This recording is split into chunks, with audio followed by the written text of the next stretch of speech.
Hello बच्चों, कैसे हैं आप सब। आई होप कि आप सब ठीक होंगे। तो आज हम देखेंगे एट द ग्रेट अभ्यास पुस्तिका कक्षा 8 विषय विज्ञान। ठीक है, तो आज हम देखेंगे अध्याय 4 दहन एवं ज्वाला। तो आगे चलते हैं।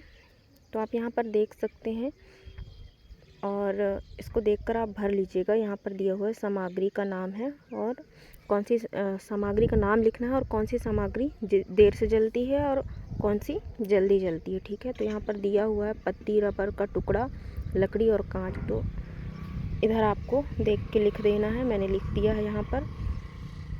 फिर आगे चलते हैं और देखते हैं कि प्रश्न क्रमांक पहले में क्या दिया हुआ है। तो सही विकल्प के आगे सही का निशान लगाइए।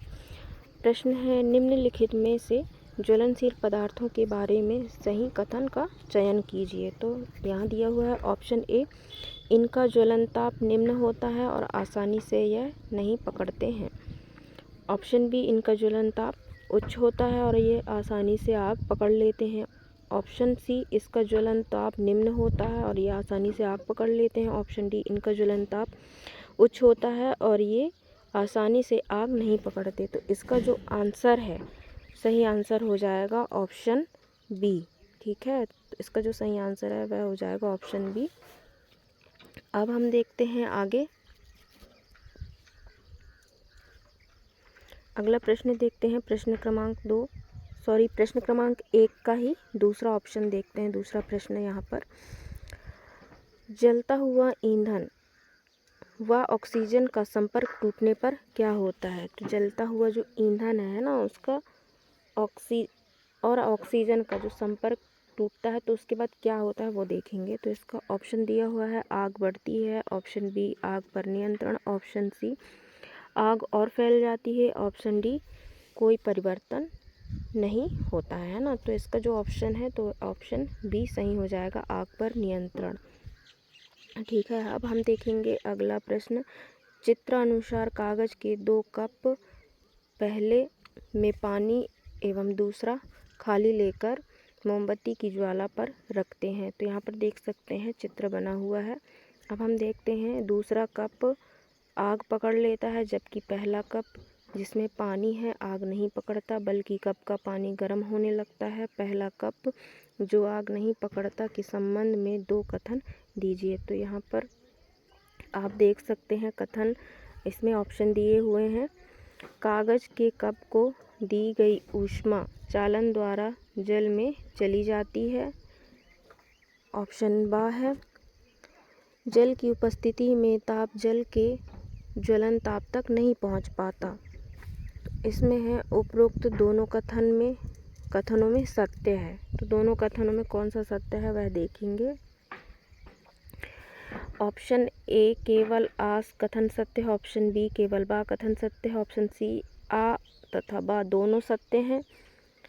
ऑप्शन डी, कथन आ तथा कथन बा दोनों ही असत्य हैं। तो इसमें जो ऑप्शन है वह हो जाएगा ए और बी दोनों कथन सत्य हैं। ठीक है, अब हम बढ़ते हैं अगले प्रश्न की ओर। अम्लीय वर्षा हो सकती है। तो अम्लीय वर्षा हो सकती है, इसके ऑप्शन दिए हुए हैं। एलपीजी के जलने से। ऑप्शन बी, कोयले और डीजल के जलने से। ऑप्शन सी, लकड़ी के जलने से। ऑप्शन डी, गोबर के उपले के जलने से। तो इसका जो सही आंसर हो जाएगा ऑप्शन बी, कोयले और डीजल के जलने से, है ना। अब हम देखते हैं अगला प्रश्न, यदि ईंधन को जलते समय पर्याप्त हवा ना मिले तो कौन सा खतरनाक प्रदूषक उत्सर्जित होगा। तो इसमें ऑप्शन दिए हुए हैं, carbon dioxide. Option B, sulphur dioxide. Option C, nitrous oxide. Option D, carbon monoxide. तो इसका जो सही आंसर है वह हो जाएगा ऑप्शन डी, कार्बन मोनोऑक्साइड। ठीक है, अब हम देखते हैं अगला प्रश्न है, प्रश्न क्रमांक 2।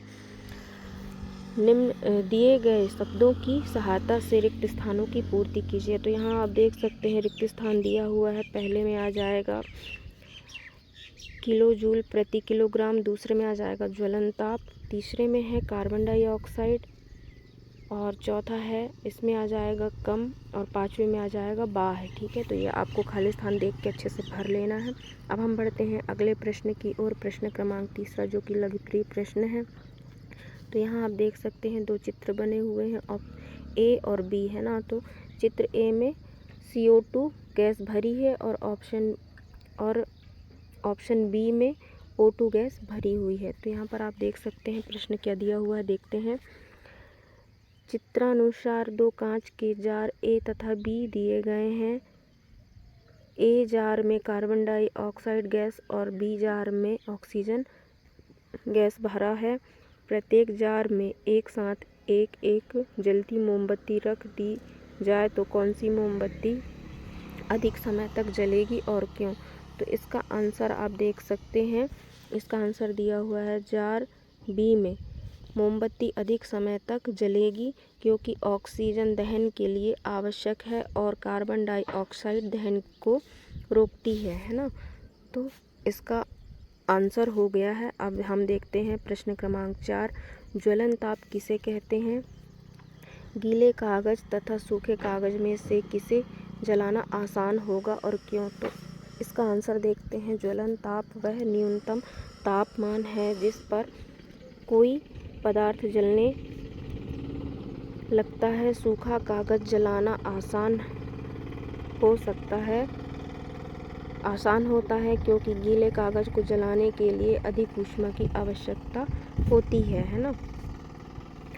अब हम देखते हैं अगला प्रश्न, प्रश्न क्रमांक 5, उन परिस्थितियों को लिखिए जिनके अंतर्गत दहन क्रिया हो सकती है। तो दहन की क्रिया हम लिख सकते हैं, यहाँ पर देख सकते हो ईंधन है, वायु है ना, ऑक्सीजन के द्वारा भी दहन की क्रिया होती है और ऊष्मा है, मतलब कि ज्वलन ताप को प्राप्त करने के लिए, है ना। अब हम देखते हैं अगला प्रश्न, प्रश्न क्रमांक 6। प्रश्न क्रमांक 6 देखिए, हमारे वायुमंडल में ऑक्सीजन 21% है और कार्बन डाइऑक्साइड का प्रतिशत 0.3% है। यदि दोनों प्रतिशतों को आपस में बदल दिया जाए तो पर्यावरण पर क्या प्रभाव पड़ेगा? तो इसका आंसर देखिएगा, वायुमंडल में 21% ऑक्सीजन है ना, O2 है, तो प्राणियों के लिए वरदान है और पेड़ पौधे CO2 को ग्रहण करके ऑक्सीजन गैस वातावरण में मुक्त कर देते हैं ना। वायु का प्रतिशत बदलने से पर्यावरण में असंतुलन हो जाएगा, ठीक है। अब हम देखते हैं अगला प्रश्न, अगले प्रश्न की ओर बढ़ते हैं जो कि दिया हुआ है प्रश्न क्रमांक, आपका दिया हुआ है प्रश्न क्रमांक 7 है ना। तो इसका उत्तर देखिएगा, इसका प्रश्न देखिएगा क्या लिखा हुआ है। रसोई गैस को जलाने पर कोई आवाज़ नहीं होती लेकिन पटाखों के जलने पर तेज़ आवाज़ होती है, स्पष्ट कीजिए। तो इसका उत्तर देखिएगा, रसोई गैस का दहन शांत और नियंत्रित होता है जबकि पटाखों में दहन तेज़ी से होता है और इनमें गैस अचानक निकलती है जिससे आवाज़ होती है ना। जो रसोई गैस का जो दहन है ना वह शांत होता है, ठीक है, और नियंत्रित होता है, लेकिन पटाखों का जो दहन है वह अनियंत्रित होता है, ठीक है, इसलिए उसमें आवाज़ होती है, ठीक है। अब हम बढ़ते हैं अगले प्रश्न की ओर जो कि आपका दिया हुआ है लघुत्तरीय प्रश्न है, प्रश्न क्रमांक 8। कोयले की तुलना में मिट्टी के तेल के भंडारण में अधिक सावधानी क्यों बरतनी पड़ती है जबकि दोनों ही ईंधन हैं? तो इसका उत्तर देखिएगा, मिट्टी के तेल का ज्वलन ताप कोयले की तुलना में कम होता है जिससे यह अधिक आसानी से आग पकड़ सकता है और अधिक जल्दी दहन शुरू कर सकता है, इसलिए इसके भंडारण में अधिक सावधानी बरतनी पड़ती है, ठीक है। अब हम बढ़ते हैं अगले प्रश्न की ओर, प्रश्न क्रमांक आपका दिया हुआ है प्रश्न क्रमांक 9 दिया हुआ है। तो इसमें देखिएगा, विद्युत उपकरण एवं पेट्रोल जैसे ज्वलनशील पदार्थों में लगी आग को बुझाने में जल उपयुक्त नहीं है, क्यों? समझाइए। आप इस आग पर नियंत्रण पाने के लिए क्या करेंगे? तो आइए देखते हैं इसका उत्तर। जल विद्युत उपकरणों में शॉर्ट सर्किट का कारण बन सकता है और पेट्रोल के साथ मिलकर आग को फैलाने का जोखिम हो सकता है। इन आग को बुझाने के लिए कार्बन डाइऑक्साइड या फिर फोम अग्निशामक का उपयोग करना चाहिए, ठीक है। अब हम देखते हैं अगला प्रश्न है आपका प्रश्न क्रमांक 10। प्रश्न क्रमांक 10 दिया हुआ है आपका, देखिएगा, एक वैज्ञानिक ने एक ईंधन विकसित किया जिसका ऊष्मीय मान अधिक था तथा ज्वलन ताप 20 डिग्री सेल्सियस था तथा यह ईंधन प्रदूषण रहित था। क्या यह एक अच्छा ईंधन था? यदि हाँ तो कारण दीजिए। तो इसका उत्तर देखिएगा, हाँ यह एक अच्छा ईंधन था क्योंकि इसका ऊष्मीय मान अधिक था और यह प्रदूषण रहित था, जिससे यह अधिक ऊर्जा देता है और पर्यावरण को नुकसान नहीं पहुंचाता है। ठीक है, आगे देखिएगा प्रश्न क्रमांक 11। यदि ईंधन का ज्वलन तापमान औसत कमरे के तापमान से कम हो तो क्या समस्या उत्पन्न होगी? ऐसी स्थिति में होने वाले दहन के प्रकार का नाम तथा उदाहरण लिखिए। तो इसका उत्तर देखिएगा, ऐसे ईंधन का स्वतः दहन हो सकता है जिससे आग लगने का खतरा बढ़ जाता है, इसे स्वतः दहन कहा जाता है ना। तो इसका उदाहरण है फास्फोरस। ठीक है, अब हम देखते हैं अगला प्रश्न है प्रश्न क्रमांक 12। ईंधन के रूप में लकड़ी का उपयोग करना हानिकारक क्यों होता है? कारण लिखिए। तो आप देखिए प्रश्न क्रमांक 12 का उत्तर। लकड़ी का उपयोग हानिकारक होता है क्योंकि इसके जलने से धुआं और प्रदूषण उत्पन्न होता है जो स्वास्थ्य के लिए हानिकारक हो सकता है और पर्यावरण को भी प्रभावित करता है। ठीक है, ये हो गया आपका प्रश्न क्रमांक 12 का उत्तर। अब हम देखेंगे दीर्घोत्तरीय प्रश्न, प्रश्न क्रमांक 13। ठीक है, तो प्रश्न क्रमांक 13 देखिए, कारण स्पष्ट कीजिए। तो कारण स्पष्ट कीजिए में हम देखते हैं ऑप्शन दिया हुआ है। ऑप्शन में क्या प्रश्न है वह देखते हैं। दहन के समय मोमबत्ती ज्वाला के साथ जलती है किंतु कोयला नहीं, क्यों? तो इसका उत्तर देखिएगा आप, मोमबत्ती में वाष्पशील पदार्थ यानी कि मोम होता है जो ज्वाला के साथ जलता है, जबकि कोयला ठोस होता है और जलने के लिए अधिक ताप की आवश्यकता होती है, जिससे यह बिना ज्वाला के जलता है। ठीक है, अब हम देखेंगे अगला प्रश्न। ऑप्शन बा देखिएगा, ऑप्शन बा में क्या प्रश्न दिया हुआ है देखिएगा। कुछ ज्वलनशील पदार्थों को जलाना दूसरे ज्वलनशील पदार्थों को जलाने की तुलना में कठिन होता है, क्यों? तो इसका उत्तर देखिएगा, विभिन्न पदार्थों के ज्वलन तापमान, वाष्पशीलता और दहन की विशेषताएं भिन्न होती हैं, जिससे कुछ पदार्थों को जलना दूसरे की तुलना में अधिक कठिन होता है। ठीक है, अब हम देखते हैं अगला प्रश्न क्रमांक 14। निम्न पर टिप्पणी लिखिए। तो ऑप्शन आ दिया हुआ है ताजमहल का रंग पहले की तुलना में पीला होता जा रहा है। रंग परिवर्तन के क्या कारण हो सकते हैं? तो इसका उत्तर देखिएगा, इसका उत्तर दिया हुआ है ताजमहल का रंग पीला होने का कारण वायु प्रदूषण, धूल और अन्य पर्यावरणीय कारण हो सकते हैं जो संगमरमर की सतह पर जम जाते हैं, है ना। तो ये हो गया आपका उत्तर। अब हम देखते हैं अगला ऑप्शन बा। इसको प्रदूषित होने से बचाने के लिए आप क्या संभावित उपाय कर सकते हैं? तो इसके जो उपाय हैं, है ना, इसके हम उपाय देखेंगे कि हम क्या कर सकते हैं। तो इसका उत्तर है ताजमहल को प्रदूषित होने से बचाने के लिए वायु प्रदूषण को नियंत्रित करना, नियमित सफाई, सुरक्षात्मक कोटिंग का उपयोग किया जा सकता है ना। अब हम देखते हैं अगला प्रश्न क्रमांक 15। इसमें भी ऑप्शन आ दिया है। बूझो व पहेली ने फुलझड़ी को पहले जलाने हेतु प्रयास किया, जिसमें बूझो ने फुलझड़ी को मोमबत्ती की ज्वाला के ऊपरी भाग में रखा और पहेली ने फुलझड़ी को ज्वाला के आंतरिक भाग में रखा। किसकी फुलझड़ी ने पहले आग पकड़ी और क्यों, है ना। तो हम देखेंगे कि पहेली और बूझो दोनों हैं, वो दोनों फुलझड़ी को जलाने का प्रयास कर रहे थे, है ना। तो अब हम देखेंगे कि किसकी फुलझड़ी पहले आग पकड़ती है। ठीक है, तो इसमें उत्तर देखते हैं। पहेली की फुलझड़ी ने पहले आग पकड़ी क्योंकि इसका कारण यह है कि मोमबत्ती की ज्वाला का आंतरिक भाग अधिक गर्म होता है। ज्वाला के इस भाग में तापमान अधिक होता है क्योंकि वहाँ दहन की प्रक्रिया तीव्र होती है ना। अब हम देखेंगे अगला, इसमें ऑप्शन बा दिया है मोमबत्ती की ज्वाला के विभिन्न क्षेत्रों को नामांकित करते हुए चित्र द्वारा प्रदर्शित कीजिए। तो इसका चित्र यहाँ दिया हुआ है, आप देख सकते हैं। मोमबत्ती की ज्वाला के विभिन्न क्षेत्र भी दिए हुए हैं, आप देख के और डायग्राम बना सकते हैं, ठीक है। और ये चित्र आपके बुक में भी आपको मिल जाएगा, तो आप वहाँ से भी बना सकते हैं। अब हम देखेंगे प्रोजेक्ट क्रमांक 1।